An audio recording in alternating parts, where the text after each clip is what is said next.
ஹல்லேலூயா. Okay. கர்த்தர் நல்லவர், அவர் கிருபை என்றும் உள்ளது. அவர் நம்மோடு கூட என்றென்றும் இருக்கிறவர், நம்மை வாழ வைக்கிறவர், நம்மை அதிசயமாக நடத்துகிறவர். இந்த உலகத்தில் இருக்கிற ஜனங்கள் சாதாரண ஒரு வாழ்க்கையை வாழ்வாங்க. அடுத்தடுத்து ஏதாவது ஒரு குழப்பத்தை அவங்களுடைய வாழ்க்கையில் அவங்க பார்த்துட்டே இருப்பாங்க, எதிர்நோக்கி காத்திருப்பார்கள். ஆனா பார்த்தீங்கன்னா கர்த்தரை விசுவாசிக்கிற, இயேசு கிறிஸ்துவை விசுவாசிக்கிற ஜனங்களுக்கு எந்த குறைவுகள் வந்தாலும் அந்த குறைவுகளை கர்த்தர் கிறிஸ்து இயேசுவுக்குள் மகிமையில் நிறைவாக மாற்றுவாராம். ஹல்லேலூயா. நல்ல ஒரு அரை கிலோவில் தங்க பிஸ்கட்டை கொண்டு வந்து உங்க கையில கொடுத்துட்டு நீட்டிட்டு நிக்கிறேன். அந்த டைம்ல ஈசா அழுகிறான், யுவனியா அழுகிறா, நீங்க அதை விட்டுட்டு நீங்க அவங்கள பார்த்துட்டு இருப்பீங்களா? மனசாட்சியை தொட்டு சொல்லுங்க. சரி, தங்க பிஸ்கட்னா உங்களுக்கு புரியல, ஒரு ஆரங்க, ஒரு 10 பவுன்ல ஒரு ஆரத்தை கொண்டு வந்து இப்படி நீட்டிங்க, இதை பிடிங்க பிடிங்கன்னு சொல்லி நிக்கிறேன். அந்த சமயத்துல ஏதாவது ஒரு காரியம் நடக்கும்போது நீங்க என்ன பண்ணுவீங்க? அவன் அழுகிறதாவது ஒன்னாவது கொடுங்க ஆரத்தை அப்படின்னு சொல்லி வாங்கும். அநேகம் ஆயிரம் பொன் வெள்ளிகளை பார்க்கலும் கர்த்தர் விளம்பின வேதமே நல்லது. அல்லேலூயா. என்ன நடந்தாலும் பரவாயில்ல, வரும்பொழுது வார்த்தை வரும்போது டக்குன்னு பிடிச்சுக்குங்க. Okay, right. கவனிங்க. ஒரு பாஸ்டர் அமெரிக்காவில் நடந்த ஒரு காரியத்தை நான் உங்களுக்கு சொல்றேன். ஒரு பாஸ்டர் என்ன பண்றாரு, கார்ல ஒரு இடத்துக்கு ஊழியத்துக்கு போயிட்டு இருக்கிறாரு பாருங்க. ஊழியத்துக்கு போயிட்டு இருக்கும் பொழுது திடீர்னு அவரோட கார் பஞ்சர் ஆயிருது. என்னடா கார் பஞ்சர் ஆயிருச்சு, இந்த ஏரியாவில் இங்க நம்ம விசுவாசி வீடு ஒன்று இருக்குது, அந்த வீட்டுக்கு நம்ம போயிட்டு வரலாம் அப்படின்னு சொல்லிட்டு அப்படியே போறோம். அந்த பாஸ்டர் வந்து அந்த வீட்டுக்கு போறாரு. போய் கதவை தட்டுறாரு. டொக் டொக் டொக். அங்க உள்ள இருந்து ஒருத்தர் கதவை திறக்கிறார். ஒரு வயசான தாத்தா, ஒரு வயசான பாட்டி அந்த வீட்டில் இருக்கிறாங்க. அவங்க அந்த சர்ச்சுக்கு வர விசுவாசிங்க. பிரைஸ் லார்ட் பாஸ்டர் அப்படிங்கிறாங்க. பாஸ்டர் பிரைஸ் லார்ட், வாங்க, இந்நேரத்தில் என்ன பாஸ்டர், வாங்க வாங்க உள்ள வாங்கன்னு கூப்பிட்டு உட்கார வைக்கிறாங்க. அந்த தாத்தா சொல்றாரு, டார்லிங் பாஸ்டருக்கு வந்து காஃபி கொண்டு வா அப்படிங்கிறாரு. உடனே அந்த அம்மா போய் காஃபி எடுக்கிறதுக்குள்ள போயிடுறாங்க. உடனே நானும் பார்த்துட்டே இருக்கேன், உங்க மனைவியை நீங்க ரொம்ப நேசிக்கிறீங்க, பேர் சொல்லி கூட கூப்பிடுறது இல்ல, ரொம்ப நேசிக்கிறீங்க. உடனே அந்த அம்மா வந்து காஃபி எடுத்துட்டு வந்து கொடுத்துட்டு, ஹனி இந்த பாஸ்டருக்கு தண்ணி கொண்டு வா, தண்ணி கொடுக்க மறந்துட்டோம், போய் தண்ணி எடுத்துட்டு வா. உடனே அவர் ஹனிங்கிறாரு, ஸ்வீட்டிங்கிறாரு, டார்லிங்கிறாரு, எல்லாம் சொல்லி சொல்லி அந்த அம்மாவை ரொம்ப நேசிக்கிறாரு. அந்த அம்மா ஓடி ஓடி எல்லாம் செய்யறாங்க, ஓடி ஓடி எடுத்துட்டு வந்து கொடுக்குறாங்க, பிஸ்கட் கொடுக்குறாங்க, மற்ற எல்லாம் கொடுக்குறாங்க. பாஸ்டருக்கு ஒரே சந்தோஷம். இவ்வளவு வயசாகியும் உங்க மனைவியை நீ இவ்வளவு நேசிக்கிறீங்களே, இதோட ரகசியத்தை சொல்லி கொடுங்களேன், நானும் சர்ச்சில் போய் பிரசங்கம் பண்றேன், ரகசியத்தை சொல்லுங்க அப்படிங்கிறாரு. சரி, மறுபடியும் அந்த அம்மாவை பார்த்து அவங்க ஹஸ்பண்ட் சொல்றாரு, ஹனி உள்ள போய் நீ டின்னருக்கு எல்லாம் ரெடி பண்ணு, பாஸ்டர் கொஞ்ச நேரம் பேசுறேன், ஓகே அப்படின்னு சொல்லிட்டு அந்த அம்மா போயிடுறாங்க. இந்த மனுஷன் அந்த பாஸ்டர்கிட்ட சொல்றாரு, இவங்களை நான் ஹனி, ஸ்வீட்டி, டார்லிங்னு ரொம்ப அன்பா நான் நேசிக்கிறேன், உண்மைதான். ஆனா கிட்டத்தட்ட ஒரு 40 வருஷத்துக்கு முன்னாடியே அவங்களோட பேர் எனக்கு மறந்து போச்சு, கேட்டா திட்டுவா, அதனால அதை கொஞ்சம் நீங்க கொஞ்சம் கேட்டு சொல்லுங்க. நீ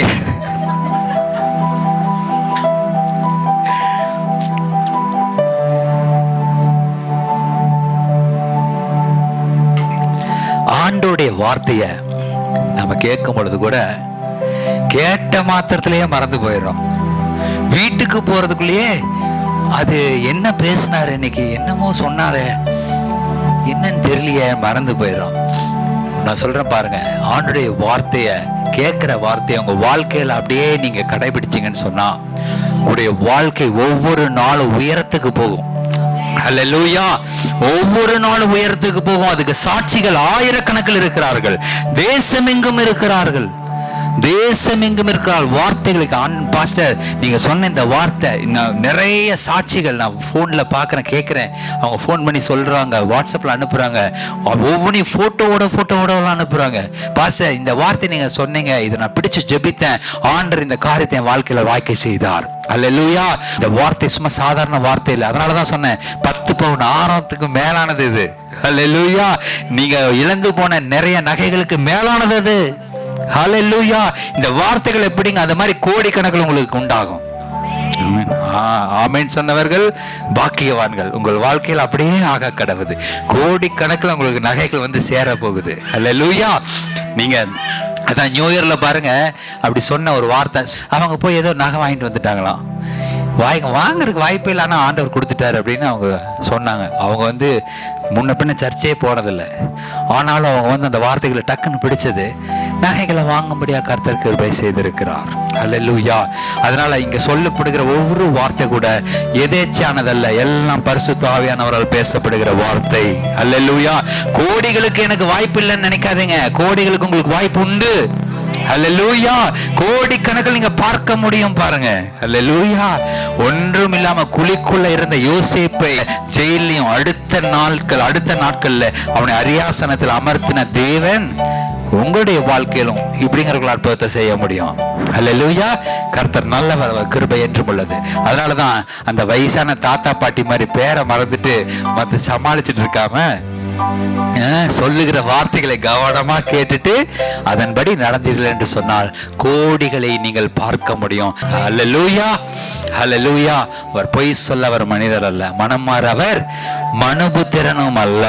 வார்த்தைகளை பிடித்துக் கொள்ளுங்கள், கர்த்தர் உங்களுடைய வாழ்க்கையிலே அற்புதங்களை செய்வார். அல்லேலூயா. ஓகே. இயேசு கிறிஸ்து இந்த பூமியில வாழ்ந்த நாட்களிலே பல காரியங்களை நமக்கு உவமைகளாக சொல்லிக் கொண்டிருந்தார். மத்தேயுவில் எடுத்து 9வது அதிகாரத்திலிருந்து 12வது அதிகாரம் வரைக்கும் என்ன நடக்கும்? இயேசு கிறிஸ்து ஜெப ஆலயங்களில் போய் அவர் பிரசங்கிக்கும் பொழுது வந்து ஆசாரியர்களும் அந்த வேத பாரகர்களும் பிரதான ஆசாரியர்களும் குற்றம் கண்டுபிடிச்சுக்கிட்டே இருந்தாங்க. வேத பாரகர், நீங்க சொல்ற தப்பும் பாரு இயேசு கிறிஸ்து கிட்ட. என்ன அதே போலதான் இயேசு கிறிஸ்துவுக்கு நடந்துச்சு. எல்லா ஜெப ஆலயத்திலையும் அவரை புறக்கணிச்சுட்டாங்க. நீ சொல்ற இது வந்து தப்பு, இதெல்லாம் தப்பு செஞ்சுட்டு இருக்க. ஆண்டவர் பார்த்தாரு, இயேசு கிறிஸ்து பார்த்தாரு, எல்லா ஆலயத்திலையும் நான் பேசுறது தப்புன்னு சொல்றாங்க, நான் பேசுற பிரசங்கம் தப்புன்னு எல்லாருமே சொல்றாங்களே. சரி, இனி ஜெப ஆலயத்துல நான் பேச போறது இல்ல, இனி நான் என்ன பண்ண, ஜனங்கள் இடத்துல நான் பேச போறேன்னு சொல்லிட்டு என்ன பண்ணாருன்னு சொல்லி கேட்டீங்கன்னா 13வது அதிகாரத்தை எடுத்து வாசிங்க. மத்தேயு 13வது அதிகாரத்துல 1வது வசனத்துல இருந்து அப்படியே வாசிங்க. இயேசு அன்றைய தினமே வீட்டிலிருந்து புறப்பட்டு போய் கடலோரத்திலே உட்கார்ந்தார். திரளான ஜனங்கள் அவர் எங்க உட்கார்ந்தாரு? கடலோரத்திலே உட்கார்ந்தார். திரளான ஜனங்கள் அவரிடத்தில் கூடி வந்தபடியா. போதும் சிஸ்டர். அவர் ஜெப ஆலயத்துல பேசினது தப்புன்னு சொல்லி புறக்கணிச்சதுனால இவர் என்ன பண்ணார், நேரா போய் உட்காந்து ஒரு போட் மேலே ஏறி உட்காந்துட்டு பார்த்தா அவர் போற இடத்துக்கு திரளான ஜனங்கள் வந்தாங்களாம். அந்த இவங்கெல்லாம் சொல்றாங்க ஸ்காலர்ஸ், 10,000 பேர் வந்தாங்களாங்க. அவர் உட்கார்ந்த இடத்துக்கு 10,000 பேர் வந்து கூடுனாங்களாம். அந்த கப்பர்நகூம்ல அந்த கடலோரத்தில் உட்கார்ந்துருக்கும் பொழுது 10,000 பேர் கூடுனதா சொல்றாங்க. ஜெப ஆலயத்துல 60 பேர் 70 பேர் தான் உட்கார முடியும். ஜெப ஆலயங்கிறது சின்னதா இருக்கும்.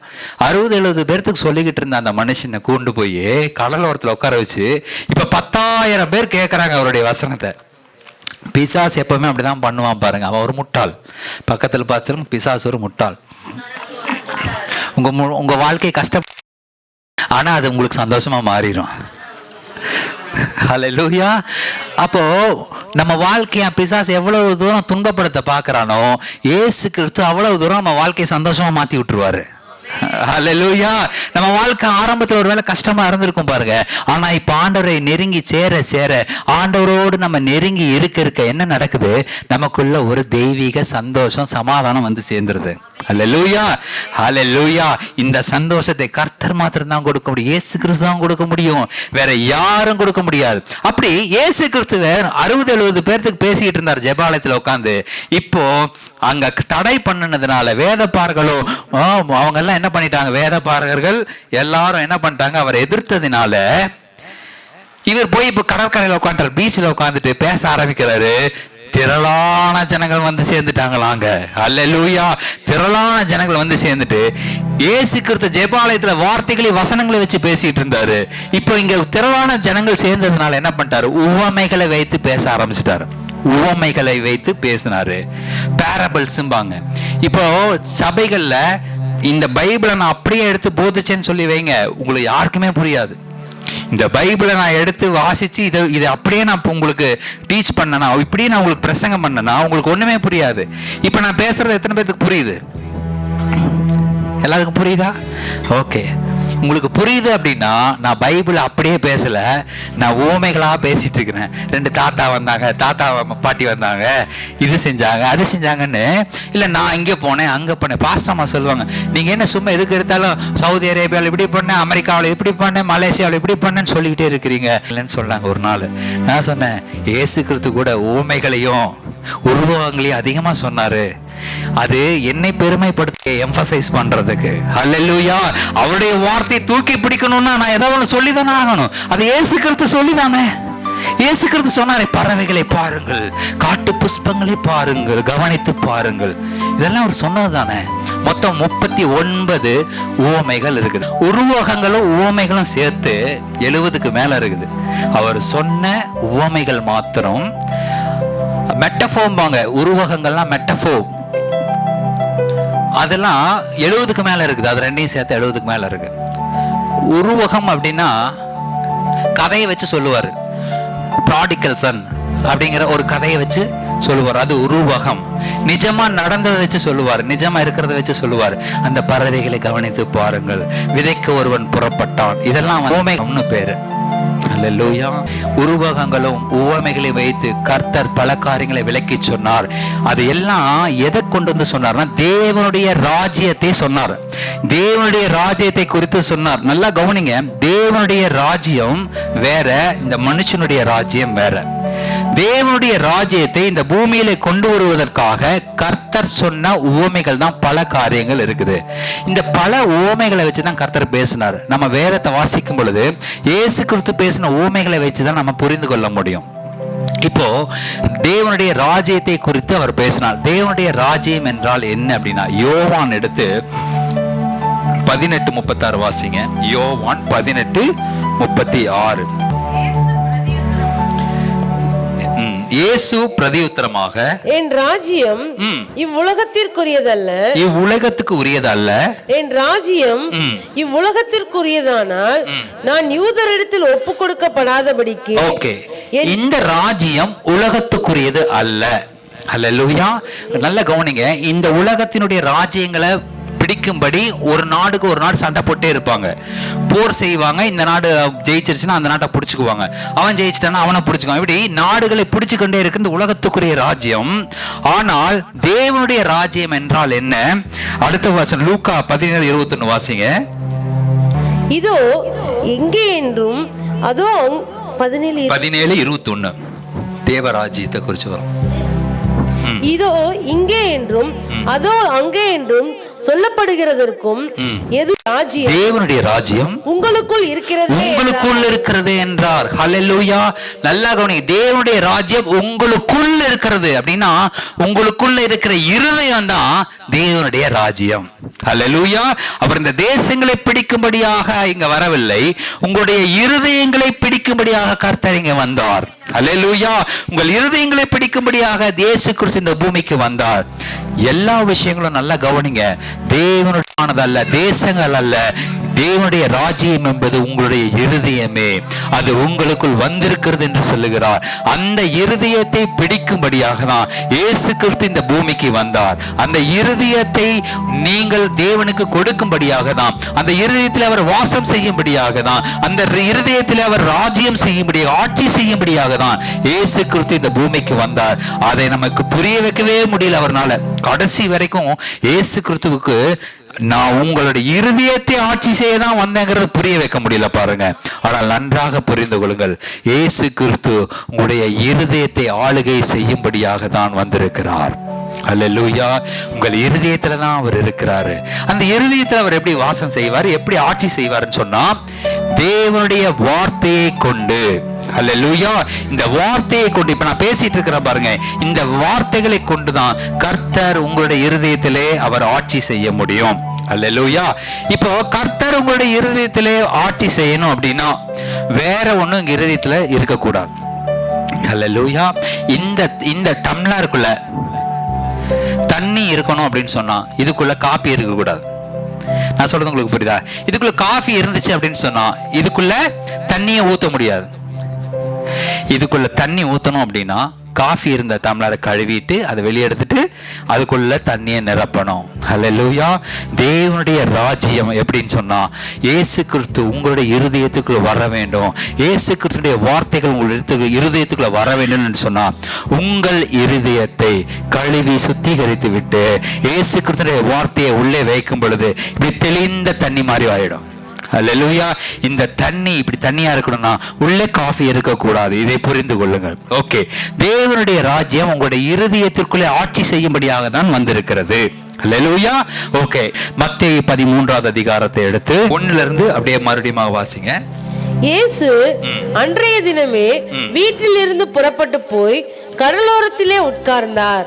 திரளான ஜனங்கள் அவரிடத்தில் கூடி வந்தபடியால் அவர் படவில் ஏறி உட்கார்ந்தார். ஜனங்கள் எல்லாரும் கரையிலே நின்றார்கள். அவர் அநேக விசேஷங்களை உவமைகளாக அவர்களுக்கு சொன்னார். எப்படி இப்பொழுது நான் உங்களுக்கு போதித்துக் கொண்டிருக்கிறேனோ அதே போல இயேசு கிறிஸ்துவும் சில உவமைகளாக உங்களிடத்தில் சொல்லுகிறார். சொல்லுங்க. விதைக்கிறவன் ஒருவன் விதைக்க புறப்பட்டான். இதே வசனத்தை லூக்காவுல 8வது அதிகாரத்துல 4 அப்படியே வாசிங்க பார்க்கலாம். லூக்கா 8வது அதிகாரம் 4 அப்படியே வாசிங்க. சகல பட்டணங்களிலிருந்து திரளான ஜனங்கள் அவரிடத்தில் வந்து கூடின போது அவர் உவமையாக சொன்னது, விதைக்கிறவன் ஒருவன் விதையை விதைக்க புறப்பட்டான். அவன் விதைக்கையில் சில விதை வழி அருகே விழுந்து மிதியுண்டது. ஆகாயத்து பறவைகள் வந்து அதை பட்சித்து போட்டது. சில விதை கற்பாறையின் மேல் விழுந்தது. அது முளைத்த பின் அதற்கு ஈரமில்லாததினால் உலர்ந்து போயிற்று. சில விதை முள்ளுள்ள இடங்களில் விழுந்தது. முள் கூட வளர்ந்து அதை நெருக்கி விழுந்தது. அது முளைத்து 100 பலன் கொடுத்தது என்றார். இவைகளை சொல்லி கேட்கிறதற்கு காதுள்ளவன் கேட்க கடவன் என்று சத்தமிட்டு கூறினார். அப்படியே 11 வாசிங்க. அந்த உவமையின் கருத்தாவது விதை தேவனுடைய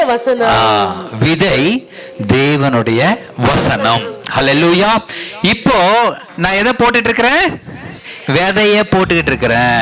இந்த விதை தேவன், இந்த விதையாகப்பட்டது நல்ல நிலத்தில் விழுகிற விதையாக இருக்க வேண்டும். ஹல்லேலூயா. விதை நல்ல விதை தான். ஏன்னா வசனம் நல்ல வசனம், தெளிவான வசனம், எந்த குறைவும் அதுல இல்ல, எந்த காரியமும் அதுல இல்ல. ஆனா அந்த விதை விதைக்கப்படுகிற நிலத்துல தான் விஷயம் இருக்குது. பாருங்க, நீங்க எப்படி அவைகளை கேட்கிறீர்களோ அதை வச்சுதான் பலன் உண்டாகும். அல்லேலூயா. அதை வச்சுதான் தேவனுடைய ராஜ்யம் உங்களுடைய இருதயத்துல ஸ்ட்ராங்கா இருக்குதா இல்லையாங்கிறது தெரியும். நம்ம இருதயத்துல தேவனுடைய ராஜ்யம் ஆளுகை செய்ய வேண்டும் என்று சொன்னால் இந்த வார்த்தைகளை, விதைகளை நீங்கள் உங்களுடைய இருதயமாகிய நிலத்திலே விதைக்க வேண்டும். அல்லேலூயா. இந்த விதை விதைக்கப்படும் பொழுது நீங்கள் நல்ல நிலமாக இருக்க வேண்டும். அல்லேலூயா. நம்ம இங்க இருந்து பல குழப்பங்கள் உட்கார்ந்து வைங்க, புல்லுள்ள நிலங்களில் விதைத்தது போல மாறிவிடும். அல்லேலூயா. பல குழப்பத்துல இங்க உட்கார்ந்துட்டு தான் இருப்போம். நம்ம சரீரம் இங்கதான் இருக்கும். நம்ம ஊற வச்சுட்டு வந்தோமே, அது எவ்வளவு நேரத்தில் முடிப்பாங்களோ தெரியல. பாஸ்டர் வேற வாங்கணும், போய் வாங்கணும், இது பண்ணணும், அது செய்யணும். எவ்வளவோ காரியங்கள் நம்முடைய மனதில் ஓடிக்கிட்டே இருக்கும். நம்ம உடம்பு சரீரம் அங்கதான் இருக்கும், நம்முடைய இருதயம் எங்கெங்கயோ ஓடிக்கிட்டு இருக்கும். பாருங்க, திங்கக்கிழமைக்கு ஓடிடும், ஒவ்வொரு இருதயம் ஒரு நாள் கழிச்சு ஓடிடும், அடுத்த நாளுக்கு ஓடிடும்.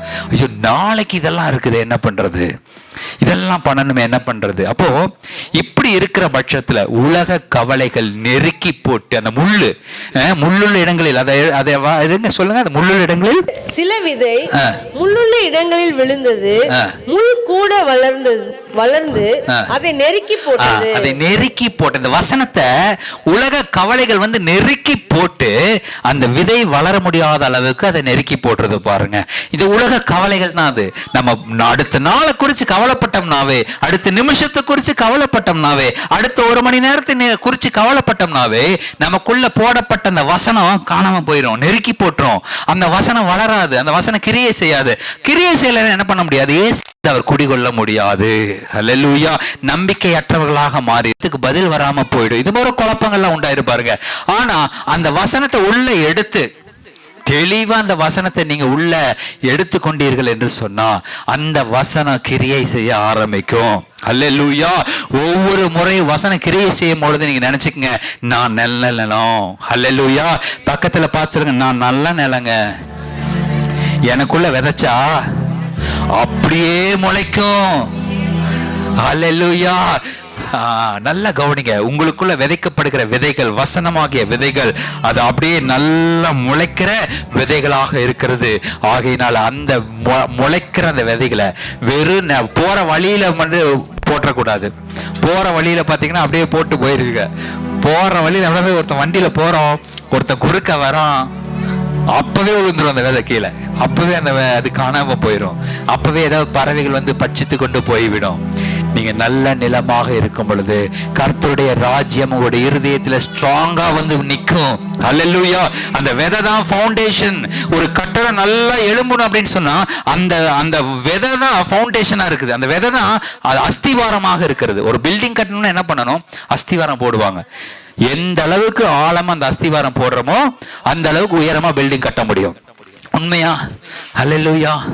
நான் கன்ஸ்ட்ரக்ஷன் ஃபீல்டில் இருக்கிறவங்க இருக்கிறீங்க, அதனால சொல்றேன். இயேசு கிறிஸ்து ஏன் கலியில அந்த கப்பர்நகூம்ல இதை சொன்னாரு? வழியருகே விதைகளை குறித்து ஏன் சொன்னார் தெரியுமா? கப்பர்நகூம்ல அதிகமாக விவசாயம் செய்து கொண்டிருந்தார்கள். இதை எழுதினவர் யாரு? மத்தேயு. மத்தேயு ஆயத்துறையில் வேலை பார்த்துட்டு இருந்தாரு பாருங்க. அவர் இருந்த ஒரு கப்பர்நகூம் தான். மத்தேயு 9வது அதிகாரம் 9வது வசனத்தை வாசிங்க.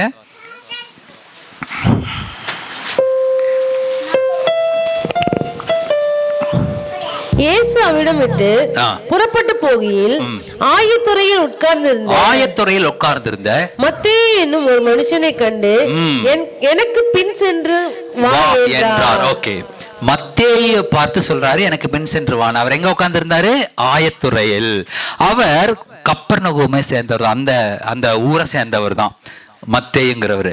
அந்த மத்தேயு ஆயத்துறைன்னு என்னன்னா வரி வசூல் செய்யறது, டாக்ஸ் கலெக்டர். அவரு டாக்ஸ் கலெக்ட் பண்றவர்.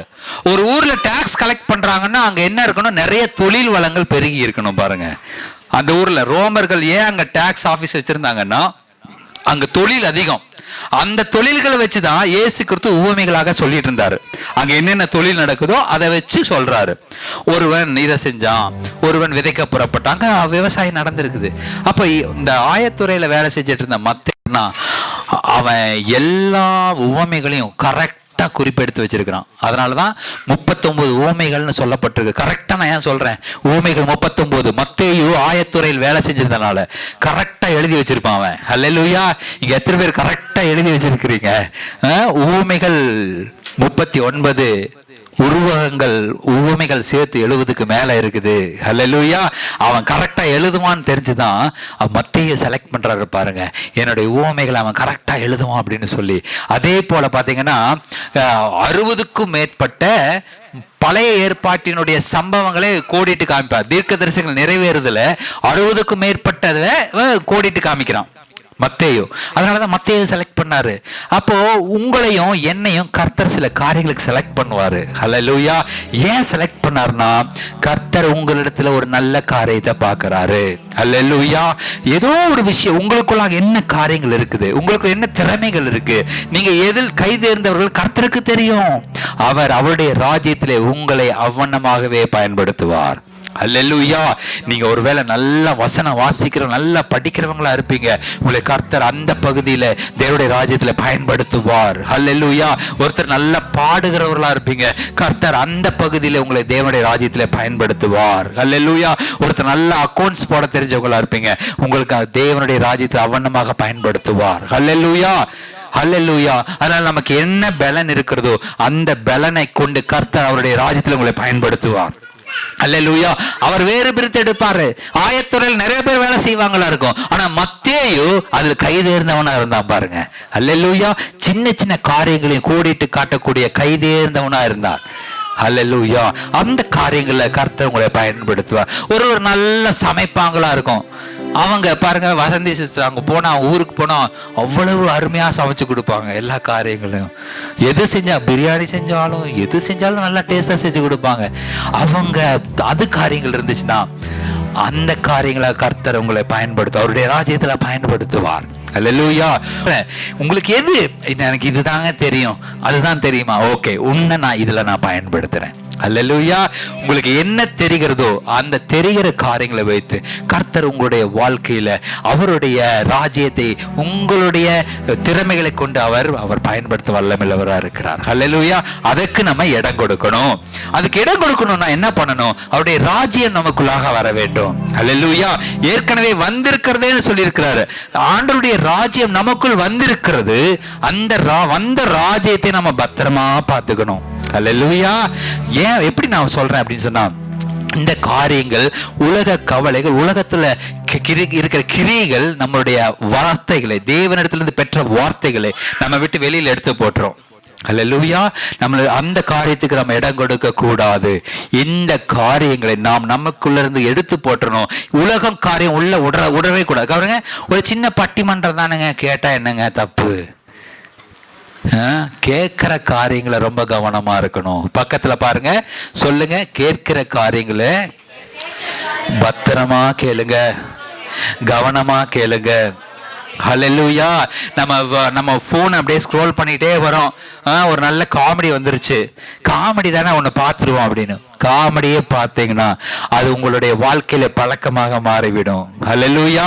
நீங்க ஒரு விஷயம், நான் ஆரம்பத்தில் நான் அதுக்கு ப்ரொமோட் பண்ண நினைக்கல. ஆனால் ஒரு சேனலை நான் வெளிநாட்டில் இருக்கும் பொழுது ஒரு சேனல் இது ஷார்ட்ஸ் மட்டும் பார்ப்பேன். ரொம்ப நல்லாயிருக்கும், ரொம்ப கிளாரிட்டியாக எடுப்பாங்க, ரொம்ப நல்லாயிருக்கும் அந்த ஷார்ட்ஸ்லாம். வேறு அவங்க எடுத்து ஒரு சின்ன ஷார்ட் போடுவோம், ரொம்ப நல்லா இருக்கும், பார்க்குறக்கு இன்ட்ரெஸ்டிங்காக இருக்கும். அதை ஒரு நாள் நான் பார்த்துட்டேன் என்னுடைய ஃபோனில். அந்த கிளிப்பிங்கை பார்த்துட்டு அவங்க நல்லா லைட்டிங் வச்சு நல்லா பண்ணுவாங்க. அதை எடுத்து நான் பார்த்துட்டேன்னா அதுக்கப்புறம் அதுக்கு நான் சப்ஸ்கிரைப் பண்ணி வச்சுட்டேன். ஒரு ஊழியக்காரன் உண்மையானதான் நான் சொல்றேன். எனக்கு இவ்வளவு சோதனைகள்லாம், அது தப்பான சேனல், நல்ல சேனலு, சிரிப்பா இருக்கும் பார்க்கறதுக்கு, ரொம்ப சிரிப்பு காமிக்கிற சேனலாக இருக்கும். எனக்கு ரொம்ப சந்தோஷத்தை கொடுக்கறதா இருந்தது, அதனால சப்ஸ்கிரைப் பண்ணி வச்சுட்டேன். அந்த காரியங்களே என்னையவே போட்டு ஆட்டி படைச்சது. எப்போ பார்த்தாலும் அவங்க அப்டேட் பண்ணாங்கன்னு எனக்கு நோட்டிஃபிகேஷன் வர, உடனே நான் அதை பார்த்துருவேன். சூப்பர். அப்போ எனக்கு அந்த சோதனைகள் என்று சொன்னா, ஊழியக்காரர்களுக்கே அந்த சோதனைனா நம்ம விசுவாசிகளுக்கு எவ்வளவு கஷ்டம் இருக்கு நான் உணர்றேன். அதனால அந்த காரியங்களுக்கு இடம் கொடுக்காதீர்கள். அல்லேலூயா. இதில் நீங்க கவனமா இருக்கணும். நீங்க ஒன்ன பார்த்துட்டீங்கன்னா தொடர்ந்து அந்த காரியங்கள் உங்களை மூடி போட்டுரும், உங்களை மூழ்கடிச்சு விடும். அல்லேலூயா. அதனால எந்த காரியத்துக்கு உடன்படாதீங்க. ஆண்டவருடைய காரியங்களுக்கு நீங்கள் கை கொடுப்பீர்கள் என்று சொன்னால், ஆண்டவருடைய காரியங்களே பார்ப்பீர்கள் என்று சொன்னா, அல்லேலூயா, நிச்சயமாகவே ஆண்டவருடைய ராஜ்யம் உங்களுக்குள்ளாக இருந்து கிரியை செய்கிறதை நீங்க பார்க்க முடியும். ஆண்டவருடைய ஆசீர்வாதம் உங்களுடைய வாழ்க்கையில வருகிறதை நீங்க பார்க்க முடியும். ஹல்லேலூயா. நம்ம சின்ன காரியம் தான் நம்ம உலக விஷயத்துக்கு இடம் கொடுத்துட்டோம்னு சொன்னா அந்த சின்ன காரியம் நம்ம மூழ்கி போட்டு விடும். அதான் சொல்றேன், நல்ல விதை நல்ல நிலத்துல விழுகணும். அந்த நல்ல நிலமாக உங்களுடைய இருதயம் இருக்க வேண்டும். ஹல்லேலூயா. வழி அருகே விழுகிறதாகவோ அல்லது முள்ளுக்குள்ள விழுகிறதாகவோ அல்லது கட்பாறை மேல விழுகிறதாகவோ. கட்பாறை மேல விழுந்த என்ன ஆகும்? கட்பாறை மேல ஒரு விதைய ஒரு பாறை மேல போட்டுட்டோம், அது வெயில் ஏறும் பொழுது என்னாகும்? அந்த பாறை சூடாகும், அந்த விதை செத்துரும். ஹல்லேலூயா. கட்பாறை அப்படின்னா என்ன அர்த்தம்? நம்ம இங்க அமர்ந்துக்கிட்டு தான் இருப்போம், கேட்டுட்டு தான் இருப்போம். நம்ம காது எல்லாம் அப்படியே நம்ம இருதய கல் பாறை மாதிரி இருக்கும், அப்படியே கல் மாதிரி இருக்கும், உள்ளே போகாது. உள்ள விதை போகணும்னா மண்ணுக்குள்ள அதை உள்ள நட்டு வைக்கணும். நட்டு வைக்கிற வார்த்தைகள் தான் விளையும். புதைச்சி வைக்கிற வார்த்தைகள் என்ன பண்ண முடியாது. புதைக்கிறதுக்கும் நடுறதுக்கு என்ன வித்தியாசம் இருக்கு? புதைக்கிறது அப்படின்னா அவ்வளவுதான், பரியல் பண்றது, சாகடிச்சிடுறது. நட்டு வைக்கிறது என்று சொன்னால், நீங்கள் விதையை நட்டு வைத்தீர்கள் என்று சொன்னால் அது விளைந்து விளைச்சலை கொடுக்கும். அல்லேலூயா. உங்களுக்குள்ளாக போயிட்டு இருக்கிற இந்த வார்த்தைகள் நல்லா கவனிங்க. இங்க நம்முடைய சபையை பொறுத்தளவுல இந்த வார்த்தைகள் கிரியை செய்ய ஆரம்பிக்கும். நிச்சயமாக இந்த குழந்தைகள்லாம் அப்படி விளையாடுறாங்களா, நீங்க கவலைப்படாதுக்கிறாங்க. அல்லேலூயா. நீங்கள் எப்பொழுது இந்த சபைக்குள்ளாக வந்துட்டீங்களோ அப்பொழுது தேவ பிரசன்னம் உங்களை அப்படியே கவர் பண்ணிடும். நீங்க பேசுறத நீங்க கேட்கறீங்க கேட்கல மேட்டர் இல்ல, ஆனா இந்த பிரசன்னத்துக்குள்ள அமர்ந்திருக்கிற ஒவ்வொருவரும் தேவனுடைய அந்த அன்பிற்குள்ளாக நீங்க நனைந்து அவருடைய ராஜ்யத்தை கட்டும்படியாக நீங்கள் அமர்ந்திருக்கிறீர்கள். அந்த அமர்வு உங்களுடைய வாழ்க்கையை உயர்த்தும். அல்லேலூயா. அதனாலதான் நான் சொல்லுவேன், யூடியூப்ல கேட்டு அதுவே போதும் நினைக்காதீங்க. யூடியூப்ல கேட்டு அதுவே போதும் நினைச்சீங்கன்னா தேவ பிரசன்னத்தை அனுபவிக்க முடியாது. இங்க நீங்க அமர்ந்திருக்கும் பொழுதுதான் தேவ பிரசன்னத்தை அனுபவிக்க முடியும். அல்லேலூயா. நான் என்ன சொல்றேன், நீங்க தேவனுடைய பிரசன்னத்துக்குள்ள வந்தீங்கன்னா தான் உங்களுடைய வாழ்க்கை நன்மையாக காரியங்கள் வருகிறதே உங்களால உணர்ந்து கொள்ள முடியும். அல்லேலூயா. நீங்க பார்க்கலாம், கேட்கலாம், செய்திகளை கேட்கலாம், ஆனா தேவ பிரசன்னம் என்பது அந்த வார்த்தை புறப்படுகிற நேரத்துல இந்த ப்ரொசீடிங் வேர்டு வரும் பொழுது நீங்க டக்குன்னு கேட்ச் பண்றீங்க பாருங்க. கேட்ச் பண்ணும் பொழுது அந்த வார்த்தைகள் உங்களுடைய வாழ்க்கையில் அப்படியே நடக்கும், அப்படியே விளையும். அல்லேலூயா. ஆகையினால் இந்த காரியங்களை மனதில் வைத்துக் கொள்ளுங்க. தொடர்ந்து கர்த்தருடைய வார்த்தையை கேட்பதில் கவனமாக இருங்கள். அந்த ராஜ்யம், தேவனுடைய ராஜ்யம் உங்களுடைய இருதயத்துக்குள்ள அது கட்டப்பட்டு எழுப்பப்படும். அப்பொழுது தேவனுடைய ஆசீர்வாதங்கள் உங்கள் குடும்பமும் உங்களுடைய பரம்பரையாக உங்களுடைய சந்ததியான ஆசீர்வாதங்களையும் இந்த வார்த்தைகள் உங்களுக்கு கொடுக்கும். தேவனுடைய ராஜ்யம் உங்களுக்கு கொடுக்கும். நான் சொன்ன அந்த ஆரத்தை மறந்துடாதீங்க, தங்க பிஸ்கட்டை மறந்துடாதீங்க. இதெல்லாம் ஏன் சொன்னேன்னு எனக்கு தெரியாது. வாயிலிருந்து வருகிற ஒவ்வொரு வார்த்தைகளுக்கும் உண்மையாகவே அர்த்தம் இருக்கிறது. அல்லேலூயா. இதை நான் இத்தனை வருஷத்துல நான் பார்த்திருக்கேன். அதனால யாருக்கோ ஒருத்தருக்கு கேர் வேணுங்கிறவங்க எடுத்துக்கலாம். அல்லேலூயா. கர்த்தருடைய வாழ்க்கையில் அதை அப்படியே வாய்க்க செய்வார். எழுந்து நிற்போமா? ஸ்தோத்திரம். Thank you Jesus. Thank you Lord. Hallelujah. Hallelujah. Hallelujah. எல்லாம் எழுந்து நின்று கண்களை மூடி, ஆண்டவரே ஸ்தோத்திரம். நான் நல்ல ஒரு நிலமாக இருக்கணும் ஆண்டவரே, நான் நல்ல நிலமாக இருக்கணும்ப்பா. ஹல்லேலூயா. ஸ்தோத்திரம் ஸ்தோத்திரம் ஸ்தோத்திரம். Thank you Jesus. Thank you Jesus. உம்முடைய ராஜ்யம் எனக்குள்ளாக வந்திருக்கிறது ஆண்டவரே. அப்பா, அதை அறியாதபடிக்கு நான் தான் வசனத்தை சரியா பயன்படுத்தாம கேட்காம விட்டுட்டேன்ப்பா, மன்னிங்க. ஹல்லேலூயா. உம்முடைய ராஜ்யத்தை ஆண்டவரே இனி நான் கான்சென்ட்ரேட் பண்ண போறேன். தேவனுடைய ராஜ்யம் என்னுடைய இருதயத்தில் இருக்கிறது, எனக்குள்ளாக இருக்கிறது. தேவனுடைய வார்த்தையாகி அந்த வசனம் அதை கட்டி அமைக்க போகிறது. ஹல்லேலூயா. ஒவ்வொருடைய வாழ்க்கையிலும் இந்த வார்த்தைகள் கிரியை செய்யட்டும் ஆண்டவரே. அப்பா, இது அவங்களுக்கு புரியுதோ புரியலையோ, ஆனா தேவனுடைய பிரசன்னம் எல்லா நன்மைகளையும் கிருபைகளையும் ஒவ்வொரு குடும்பங்களுக்கு கொண்டு வந்து சேர்ப்பதாக என்று சொல்லுகிறோம். தேவ வல்லமை இறங்கட்டும். இருந்த காலங்கள் இருக்கிறது ஆண்டவரே. அப்பா, நமக்கு ஸ்தோத்திரம். வசனத்தை கேட்டும் அது வெறும் போற வழியில போட்ட மாதிரியோ, முள்ளுக்குள்ள போட்ட மாதிரியோ, கட்பாறை மேல போட்ட மாதிரியோ ஒருவேளை அந்த விதைகள் எல்லாம் போட்டு காணாம போயிருந்திருக்கலாம். ஆனா இன்றைய தினத்திலே நல்ல நிலத்தில் விழுந்த விதையாக, நல்ல நிலத்தில் விதைக்கப்பட்ட விதையாக இந்த வார்த்தைகள் எனக்குள்ளாக அது கிரியை செய்யட்டும் ஆண்டவரே, கிரியை செய்யட்டும் ஆண்டவரே. தேவனுடைய ராஜ்யம் கட்டி எழுப்பப்படட்டும் அப்பா. அந்த தேவனுடைய ராஜ்யத்திற்குள் இருந்து நான் ஜெபிக்கிற ஜெபங்கள், வேண்டுகிற விண்ணப்பங்கள் எல்லாவற்றுக்கும் ஆமென் என்று பதில் தரப்போவதற்காக நான் நன்றி செலுத்துகிறோம் ஆண்டவரே. இன்னும் நாம அறியணும் அப்பா, கொள்ளணும். தொடர்ந்து உமது வார்த்தைகளை கேட்க கிருபை செய்யுங்க ஆண்டவரே. Thank you Jesus. இன்னும் உம்மை அறியணுமே, இன்னும் உம்மை அறியணுமே, இன்னும் கிட்டி சேரணுமே, இன்னும் கிட்டி சேரணுமே. பிரசன்னம் பிரசன்னம் தேவ பிரசன்னம் பிரசன்னம் பிரசன்னம் தேவ பிரசன்னம். அதிகாலமே தேடுகிறேன், அதிகாலமே தேடுகிறேன், ஆர்வமுடன் நாடுகிறேன், ஆர்வமுடன் நாடுகிறேன். பிரசன்னம் பிரசன்னம் தேவ பிரசன்னம். பிரசன்னம் பிரசன்னம் தேவ பிரசன்னம்.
தேவனுடைய பிரசன்னம் எங்களை நிரப்பட்டும். தேவனுடைய ராஜ்யம் எங்களை நிரப்பட்டும். எங்க இருதயத்திலே அது ஆண்டவரே ஸ்தோத்திரம் கட்டி எழுப்பப்படட்டும்.